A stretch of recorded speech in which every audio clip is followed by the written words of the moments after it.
I think a 5 times.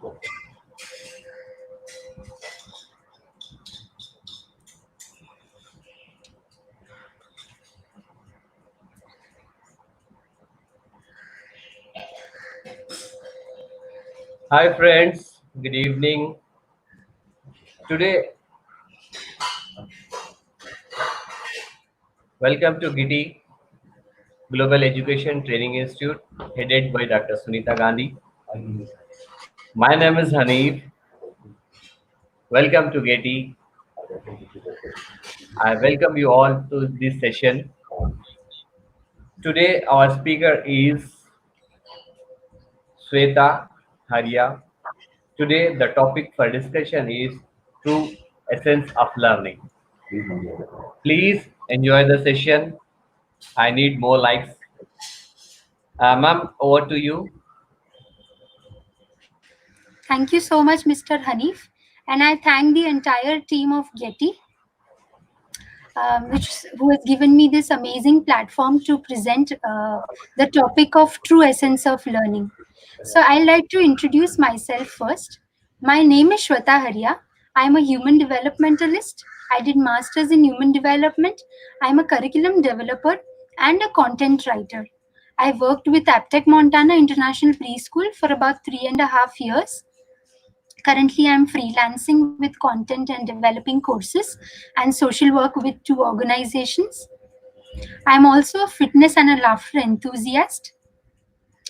The topic of learning, when I say the word learn or learning, what comes to your mind? When I say learning, what comes to my mind is that it's an umbrella term. It contains everything. We start learning right from right from birth, or rather, I should say, right from conception. So we learn up till the age we die. There is no age to learn. A small child to an adult or to an elderly who is in his 70s or 80s is also learning. Learning has no age. So, what is learning exactly? Or what do we call learning? Is it a process? Is it a product? What is it? A lot of definitions are there with regards to learning. I don't want to give you the answer, or I don't want to tell you that this one thing is learning. I want you to explore it by yourself. So, learning is an umbrella term. It is a complex process. It includes a lot of things. We learn when we see something, we learn when we hear. There are some people who learn while they do things, which is called tactile. Or there are some people who learn better when they read and write. So, as we said, there are visual, tactile, bodily kinesthetic, auditory, or reading and writing. These are the different learning styles. Now, when we were in school, we used to learn in formal education. When we are at home, there is also informal education, and there is something called as non-formal education too. So there are so many varieties of learning. If you just Wikipedia the word learning, you will get millions of types of learning that are are on the literature. So learning is really a complex process. It's more innate. There is an internal experience involved. We learn emotionally and intellectually. We don't just learn intellectually. Our cognitions, our mind, our problem solving, decision making, planning, prioritizing, comprehending, a lot of skills are involved. And along with that, our emotions, our expression, our communication is also connected with this. When we are able to connect with the teacher or with the one who's um, disseminating knowledge, we are able to learn better. So, emotional and intellectual aspect of learning. Learning is an internal experience, like I said. We connect with the learner, we accommodate, we assimilate knowledge. It's a process where we summarize, we solve problems, we come to a decision, we kind of come to a goal. We set a goal in our mind and we start the journey from there. It is an integrated process, a coherent set of ideas. When we learn best when we teach others. So when we teach others. That's why we say teachers are the best learners, because when they are teaching somebody else, they know the entire information about what goes on, what does it mean, how does it uh, how does it work, why do we use it, what are the benefits of using it. So there are so many different angles to just one concept.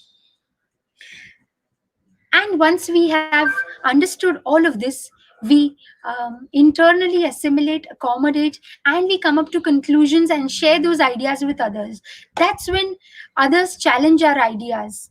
They will challenge what we know. When we start with what we know, then we come on to what we challenging what others know. So there comes the process where we critically think, evaluate what we are learning and what we are trying to create a mindset of, or create an opinion of those learnings. So we evaluate, and then again there may be some additions, some deletions, we modify, and then we come up to a knowledge base that we can share with others.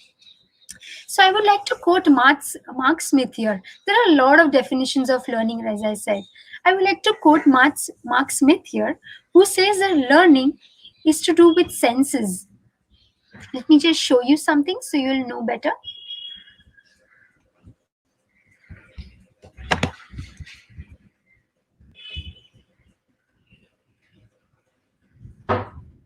Learning involves encountering signals from the senses, attending to those senses, looking out for connections and meanings, and framing that so we may act. So, learning is a process that may not be under our control because there is so many things involved. The environment that we are in, the relationships that we make with people, a lot of things are involved. Our senses are involved. That's why we say that if you teach a child through more than two senses, they learn better. When they see, they hear, they sense, they touch, they experience, they taste, they smell, that is when they learn better. So trying to involve a lot of senses into the learning may be a good point for you. If you are a teacher, you can try to include as many senses as you can in your classroom.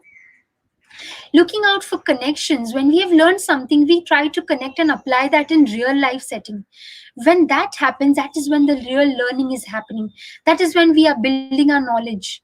That is when we are coming up to new things, newer aspects.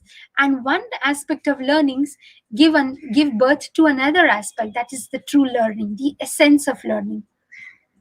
And then we act upon it. A learning where we don't act is of no use. So therefore this entire process, acting or action, is the most important thing.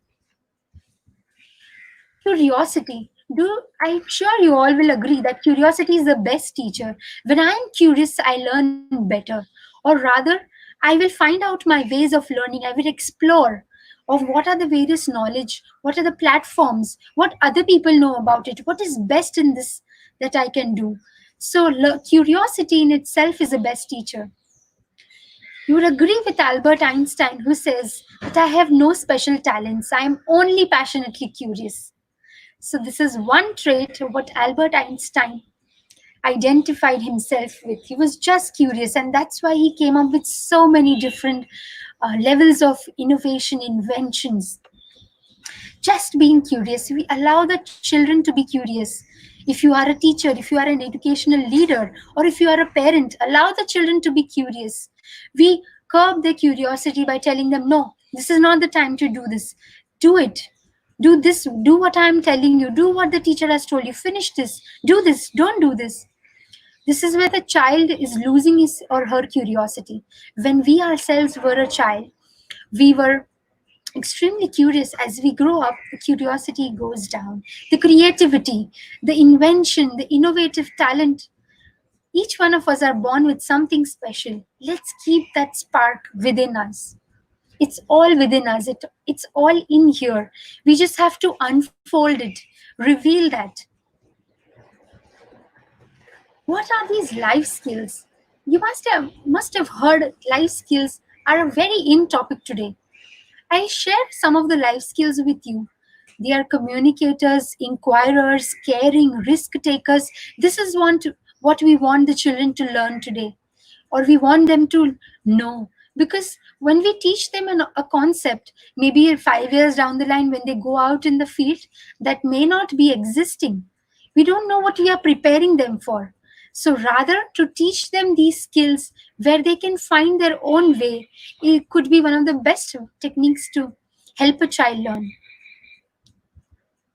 Making connections. So with these life skills, we are trying to help them to make connections with life, to what they are teaching, and applying that in the real life setting. If they are learning about a number, how else do they see numbers around them? What is math? Do they see math around? Well, yes, I would say math is everywhere. If you see it from a perspective, math is everywhere, in the chair that you are sitting, in the thoughts, in the things that you are seeing around. Math is everywhere. Math is to do with patterns, shapes, colors, numbers, fractions, decimals, angles. Even a tree that you are seeing has a different angles because they are branching out in so many different angles. So math is everywhere. This is what we want them to learn. This is when learning would be fun, not when telling them, oh, okay, this is number one, this is number two, this is how number three looks. Come on, children, write number three. That's going to take them, but only a short way. When you want to take them go long, you have to try to build these connections to make learning impactful, not just for a short-lived time, but for a long lifespan, lifelong learning. When we look at lifelong learning, what is it that we want to consider? What do neuropsychologists have to say about this? There is something called as the left brain and the right brain. The left brain, there is a part of our brain which focuses on creativity, colors, music, emotions, intuitions. And there is a part of brain that focuses on reason, logic, mind, mathematical concepts, statistics, time, everything to do with logic, reasoning, decision making, problem solving. So how, if I am an artist, am I only using one part of my brain? Am I not using the other? Or how do I really stimulate both the parts of the brain? That is what educators today are looking at. They want to stimulate both the parts of the brain. That is when you make connections, you'll be able to do this.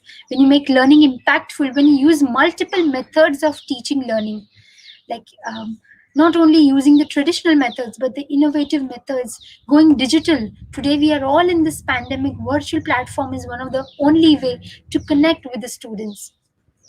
So probably you might want to look at reinventing those ways of looking at things. Nature is the best teacher. We have all seen that when you are close to nature, in the olden days, there were no educomp, or there was no digital classrooms or the internet or Wi-Fi. We all learned close to nature. We were just left out in the nature and we would learn. Nature is the best teacher. It's the best healer. When we are one with the nature, we learn so many things. The things that are around us, everything is nature. Trees, leaves, water, sun, rain.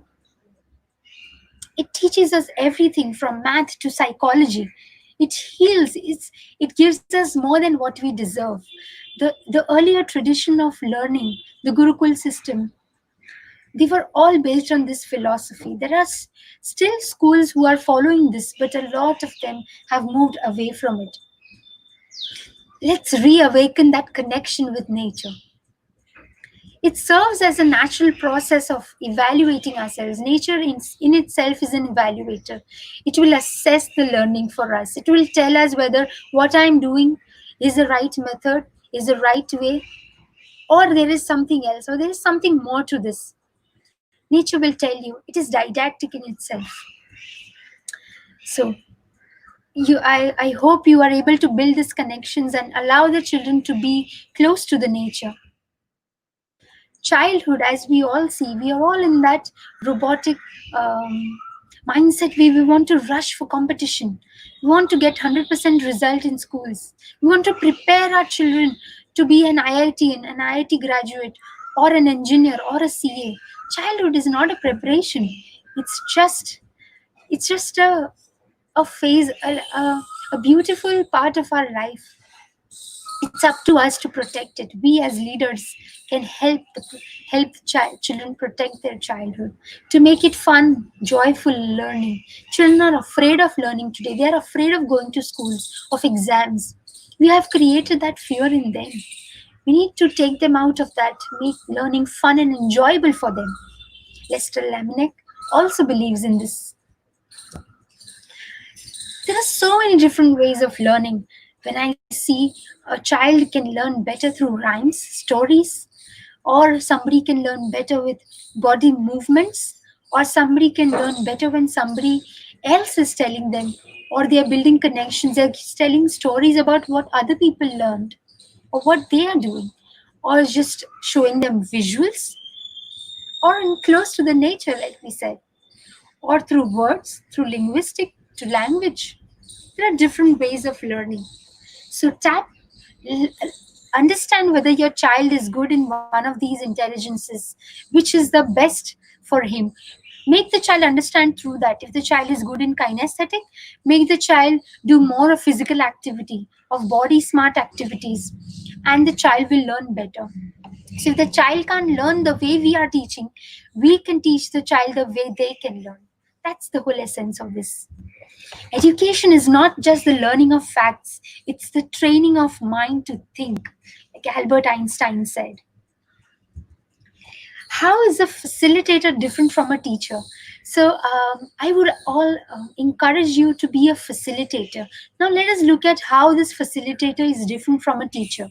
What does a teacher do, or what does a facilitator do differently than a teacher?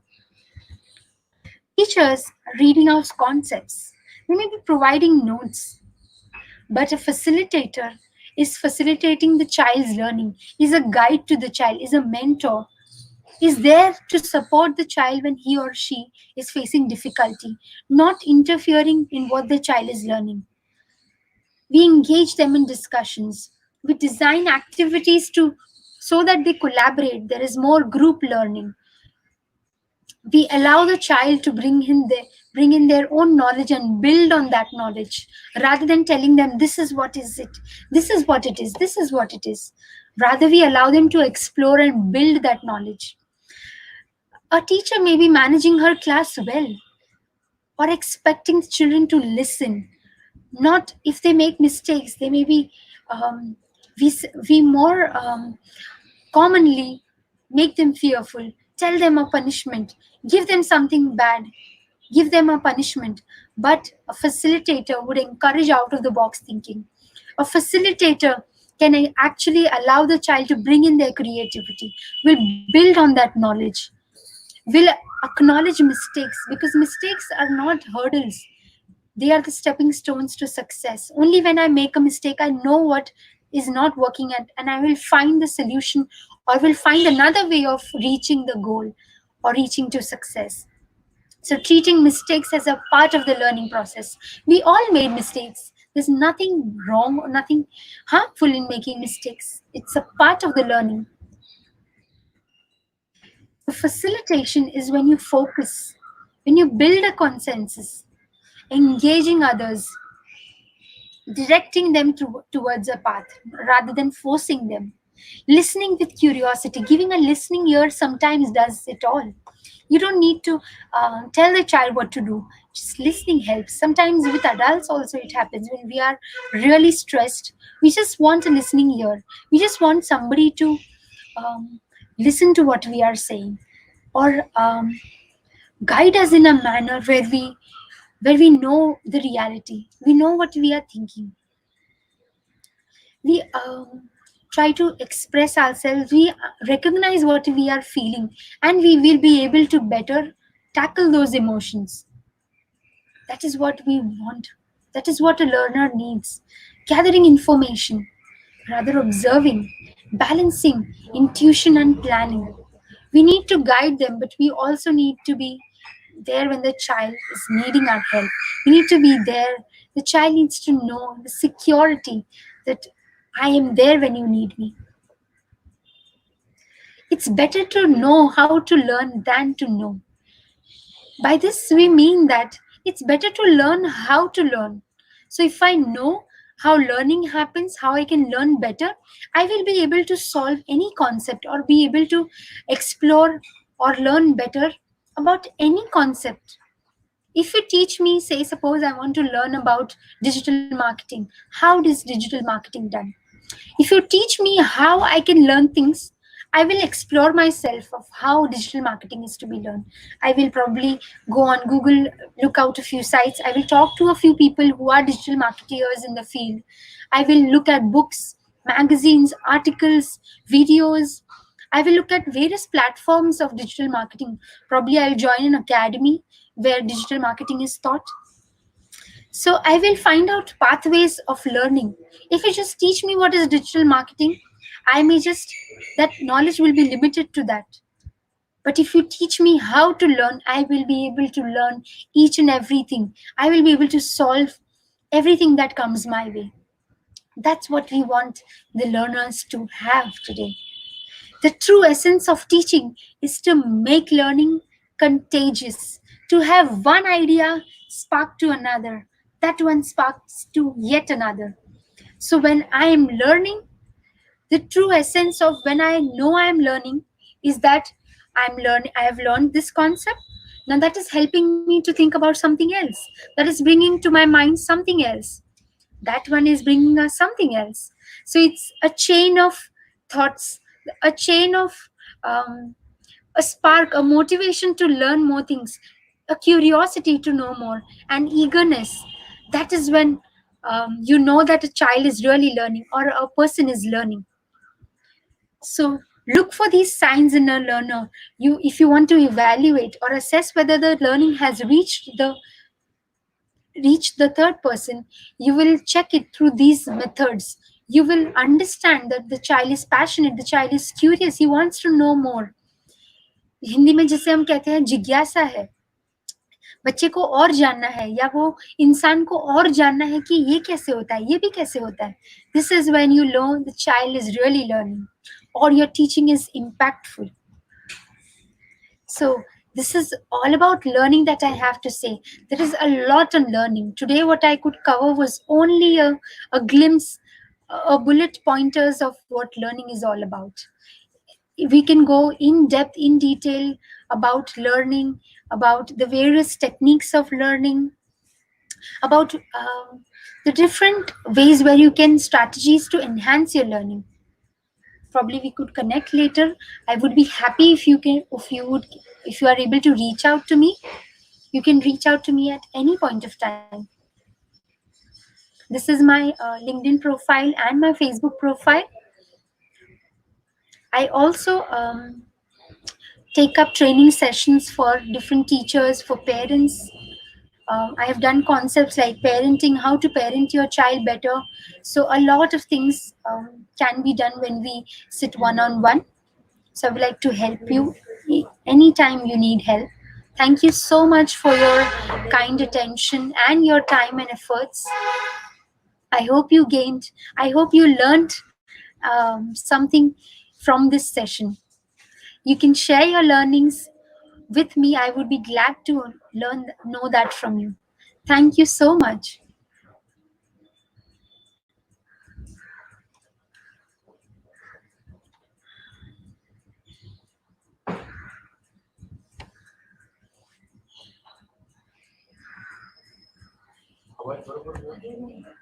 Mr. Hanif, we are not able to hear you. Thank you very much, ma'am. Session was excellent. Our viewers, our participants, those who have listened, they got some new information. It's a very informative information what you have shared today. Once again, thank you very much. Thank you from GETI. Thank you, ma'am. Thank you so much.